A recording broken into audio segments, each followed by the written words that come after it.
So welcome everybody to day 20 of our Asian American and Pacific Islander Heritage Month Spotlight. And today we are spotlighting Miss Amie Ha. Hi, Amie.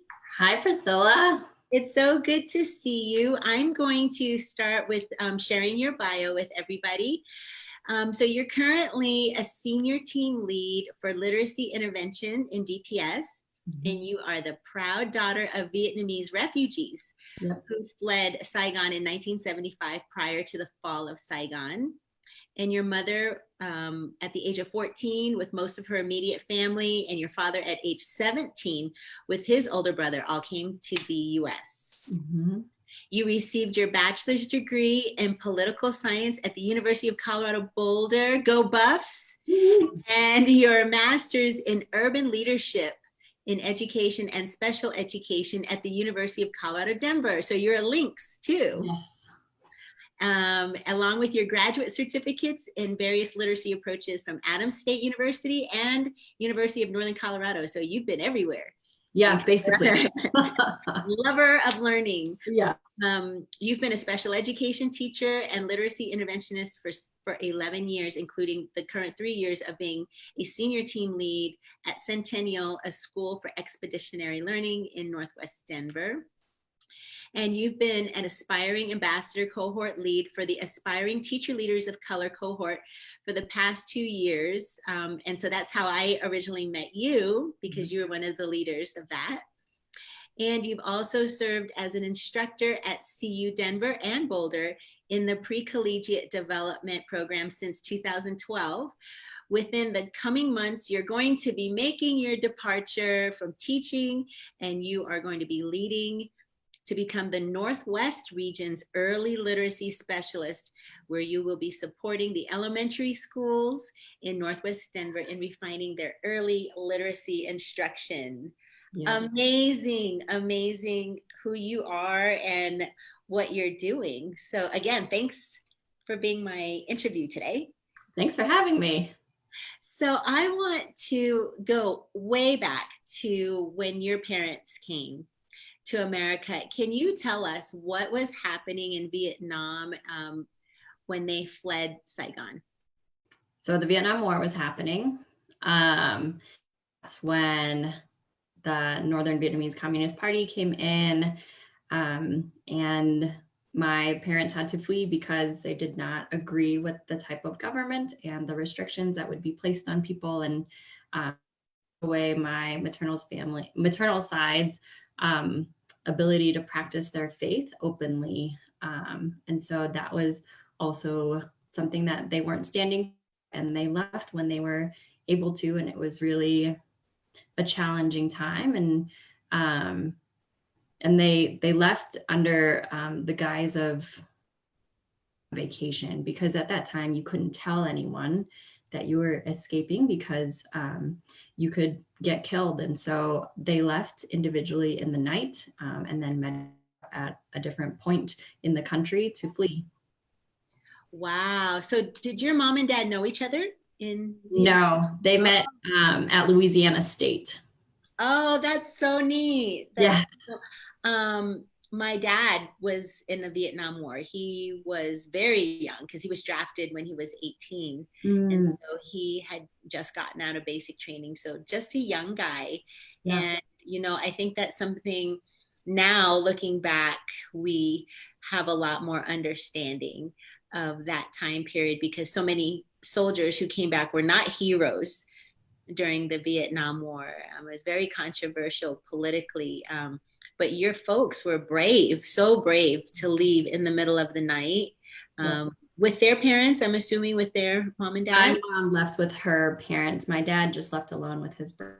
Wow, so scary to leave. And we hear this all across the globe of young adults, young people leaving their family behind. Was your dad able to reconnect with his family after he came to the US? Yeah, our family's here now. I think everyone finally came over and settled in the early 2000s. Really nice to have everyone. We're all in different points in the US, but I think Yeah, I was thinking about that the other day of how incredible it is, even back then in the 70s when we didn't have cell phones or mapping systems really, and people were able to locate each other after being displaced for so long. It's amazing. So how did your folks get to Colorado, or did you come to Colorado by yourself? Um, I've been raised here, both my brother and I, and my folks moved us out here so that we could get a better education. And so it's always been rooted in both me and my brother that education is to be a priority in our lives, and that is definitely a key feature in changing someone's future for sure. So what drew you to the content of special education and literacy? What was your journey like? So like you said before, I received my bachelor's in political science. I originally thought that not going to be in education for so long, but I really wanted to understand the framework of education and what it means to truly serve underrepresented communities. Um, but I went through an alternative licensure program, completed my license within the 2 years that I was in there, and decided to stay because I just fell in love with my community that I was serving and my students. And I started off my career as a special education teacher. And I mean, I did it because I was very idealistic back then, and I'm very idealistic now, but I really wanted to be able to serve the most vulnerable population of people and really truly be able to advocate for them. Especially being a person of color, I feel like I have a unique perspective of what to me needs to look like for our people and communities like ours because of the things that we have experienced either in the present or in the past, and the institutional and systematic racism that exists. So that's why I did it, so I can continue to fight the system on all different levels. Yeah. So as a literacy specialist, one thing I've heard is that there's so many ways that other content teachers can help support literacy. Share with us some ideas about, because I'm a music educator, but I'm always looking for creative ways to support literacy. Do you have any ideas, especially now when we're distance learning and our students are not getting the same FaceTime with teachers, and we have so many multilingual students? Like, what ideas can you give us and tips? That's great. Yes, everyone is a literacy teacher, no matter what content you are. I think the biggest things to know are the basic principles of literacy and the basic science of it. So literacy is an oral language skill. And at the foundation of it, you must have a really strong command of vocabulary and oral language to begin to dissect sounds and words, and then to be able to apply those sounds into letters and then words. As a different content teacher, what you can do is you can continue to build students' oral language, talk to them, have very great discussions at length, and build their in your particular content, right? And have them understand the different morphological elements in those words, in your content words, right? Like the prefixes of words, suffixes. So that way students are able to apply their morphology skills and understanding like, oh, when I see this prefix, it means this, this, and this, and I can apply it to the different contents that I'm out throughout my day. And then something else I like to do for fun is to do a read aloud. It builds students' understanding of what it means to have a fluent reader in their lives. And you can continue to model all of the different intonations in our language, and just different punctuation skills.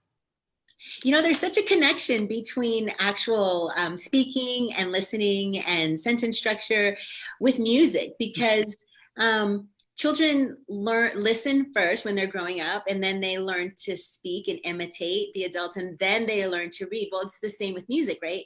You hear music, and then you might see someone performing music, or you copy your teacher, which is the Suzuki method. But it's a big movement now, even in music, to teach music the same way you teach young people how to speak and read and write. Have you seen this connection in other art forms as well? Well, I could speak to the music part. My brother and I grew up playing. I think for me it was in first grade, and I think for him it was a little older. But we were always taught to read music, right? Music has notes, and brain, the neurobiological processes are still the same. Your brain has to make a connection between the sound that the piano makes and then the note that's associated with it. So that way, note is always associated to that same sound, and you're continuing to read it. And once you read bars of music, that would be like sentences, right? Yeah, it's such a cool connection. Yes. Because Wow. it's the same, it's the same structure. Sounds, you have to be able to manipulate sounds first, and then you apply those sounds to print.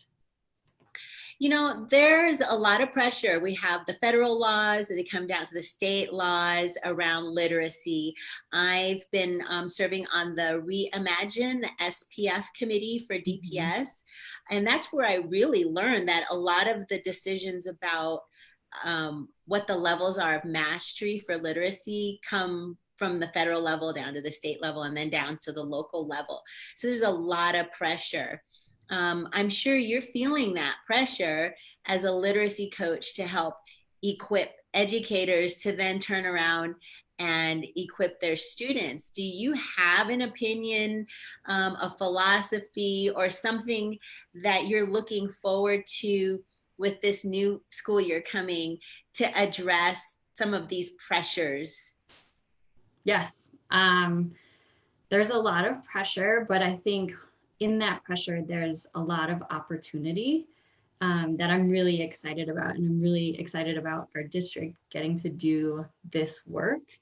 Um, my own personal philosophical belief is that we as leaders have to be able to give the tools to teachers to empower themselves with the scientific knowledge of reading. And if we're able to see ourselves as scientists, right, who work with living beings every day and can shape their outcomes, then I think we're able to really see oh, this is why I have to do these instructional moves, always focusing on scripted curriculum. Then it becomes really challenging to think critically about that scripted curriculum. We have to have that foundational base of scientific and theoretical knowledge in order to access these different curriculas effectively. Wow, you are just so articulate about your knowledge and understanding. I've thoroughly loved learning from you as a leader in our cohort. And I think you were just like the perfect person to be a part of that team. You and Carrie tag teamed like peanut butter and jelly the whole year. I mean, it was just amazing to watch you. And I know DPS made the perfect choice in picking you to help support in the far Northwest. And I can just see you just going higher and higher and making so much impact because it's so important. We have such a high need in the Northwest area of Denver with our multilingual learners, a very high percentage of Hispanic, and then a high percentage too of Vietnamese as well. And I'm sure you know the demographics really well there. And so it's comforting for me as chair of AAC to know that you are there. We're gonna have to steal you and get you involved in some of our fun activities, but it's nice to know that there's someone like you that the students can see, that the teachers can see. Thank you for stepping up to do that, because not everybody is willing to continue to put themselves in a situation where they're accountable to high expectations. So whoever recruited you did a good job. I hope you don't get overworked and then you're too tired to come out and have fun with us in AAC, because we do have a good time. So before we go, I would just love to ask you, we've all been, locked in, and what has been something that has put a smile on your face and brought you joy during this time? two things that I wanted to share and like use this platform to share. I read the book Minor Feelings by Kathy Park Hong. I highly recommend everyone. It has allowed me to grow in my knowledge of how the stereotypes against our people came to be and why they exist. And I didn't know a lot of these things. I knew that there were stereotypes because I had faced that sort of bias and discrimination, but I didn't understand the historical precedents for it. So that hasn't brought me joy, but that has, joy in a sense of like, I know where all of these things come from now, which is, I think, hugely important. The second thing is my husband and I started making just like the staples that my dad used to make when my brother and I were growing up as our part of our dinner. And it's just brought so much joy because I'm really excited to share this part of my life with my husband, and the food is good. So I can actually cook. I'm not making us sick. What are you making? Basic stuff that I should have learned to do a long time ago. Priscilla, a little bit about me. I am not a huge cook. Don't spend a lot of time in the kitchen. I will actually avoid it, but I like eating, and I like eating a lot. I just like it when someone else does the work because I feel like I function. So I've been making gan, which is Vietnamese soup, but there's different types of gan. And so yesterday I tried making a freshwater spinach gan, which is so reminiscent of how we grew up. And it was simple, and I shouldn't have let my fear of cooking come into the way of something that I had loved so much growing up.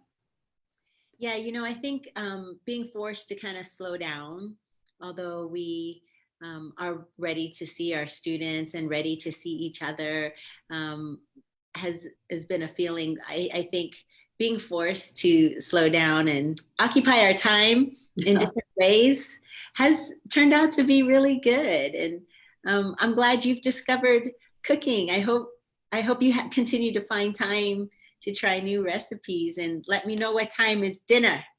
Okay? Let me know. I come to your house. Well, Amie, thank you so much for taking the time. I know you have so many things and so busy, and we're appreciative that we can learn more about you and send you off through the summer, because I know you're going to start planning for next year.